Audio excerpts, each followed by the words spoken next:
Hello everyone. Recently, a student sent me a message asking, "Teacher, I feel like an outlier. Everyone around me is busy socializing, attending parties, and maintaining huge networks. But I have almost no friends. I don't hate people, but I just can't bring myself to integrate. Is there something psychologically wrong with me? Am I antisocial?" This is a question that plagues many thoughtful individuals. In sociology and psychology, there is a common misconception that social circle size determines success. However, if we analyze this through information theory and neuroscience, we reach a completely different conclusion. Today, let's derive, from a logical perspective, why having no friends is often not a deficit, but a result of high-efficiency cognitive optimization. Signal detection theory, the zero-tolerance mechanism for noise. First, let's look at the first variable, authenticity. In communication theory, any interaction consists of a signal, useful information, true emotion, and noise, performative, behavior, gossipy lies. For the average person, the brain's filter for noise is relatively loose. They can tolerate high levels of social noise, hypocritical politeness, meaningless gossip, or manipulative masking,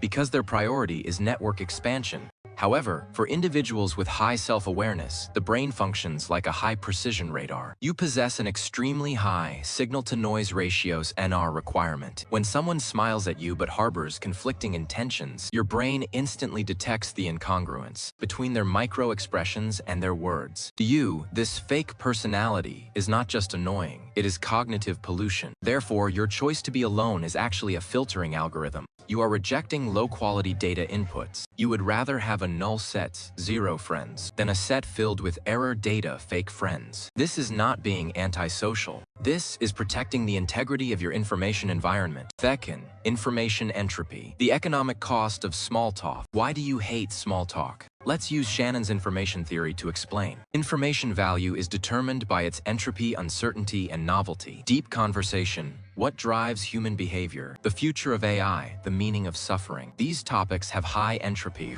They provide new information and stimulate neural connectivity. Small talk. The weather is nice. Did you see that celebrity? These topics have low entropy. The information content approaches 0. Research shows that individuals with deep thinking patterns have a high demand for cognitive load. For you, engaging in small talk is a negative utility activity. It consumes your time, bandwidth, but offers no data return. You avoid surface-level relationships not because you are arrogant, but because your brain is optimizing for information density. If a conversation cannot offer a logical challenge or emotional resonance, your brain classifies it as inefficient redundancy and shuts down the connection. Third, the energy budget modeling cortical arousal. Why does socializing drain you? This brings us to Eysenk's theory of arousal. Biologically, human brains have a baseline level of cortical arousal. Extroverts have a low baseline. They are chronically understimulated, so they need to hunt for external dopamine to reach an optimal state. Introverts, high sensitives, have a high baseline. Your internal world is already buzzing with activity.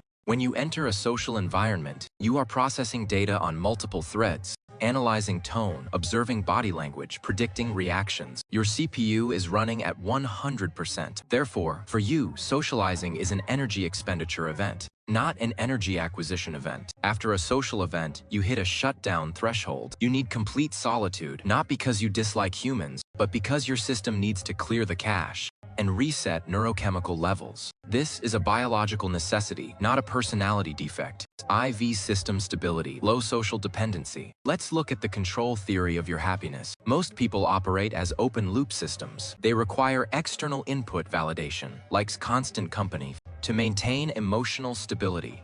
If the input stops, their system becomes unstable. You, however, are likely a closed-loop system. You demonstrate low social dependency. You can solve problems, find entertainment, and regulate emotions within your own internal framework. You don't need an external regulator to tell you you are doing good, because your internal world is self-sufficient. The marginal utility of a new friend is very low. Unless someone can add significant value, sowing cost of interaction, you have no logical reason to admit them into your system. This independence is often mistaken for coldness, but in reality, it is robustness. Bayesian inference, the trust threshold. Finally, let's talk about the variable of past experience. Many people who walk alone have experienced betrayal or neglect.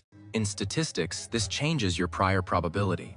The human brain operates on Bayesian inference, We update our beliefs based on new data. If your historical dataset contains significant betrayal events, your brain logically updates its model. Probability of harm in social interaction is non-trivial. Consequently, you raise your trust threshold. You are no longer willing to offer trust on credit. You require a proof of work. You observe longer and test harder. This is a defensive mechanism designed to prevent system collapse. You aren't holding a grudge. You are simply a rational agent, minimizing the risk of recurring damage based on historical data. Team conclusion. So, let's summarize. If you have no friends, do not simply label yourself as lonely or failed. Mathematically speaking, you are an individual with 1. High signal detection standards. Asterisk asterisk. 2. Fine high information density requirements. Asterisk asterisk. 3. Fundy high baseline. Cortical arousal. Asterisk asterisk. 4. Fundy self-sustaining feedback loop. Asterisk asterisk. You have optimized your life for quality over quantity and depth over noise. In a world that rewards superficial breadth, choosing depth is a courageous act of resource allocation. The goal is not to force yourself into a crowd, to fit a statistical average. The goal is to find those rare few, the outliers, who match your frequency.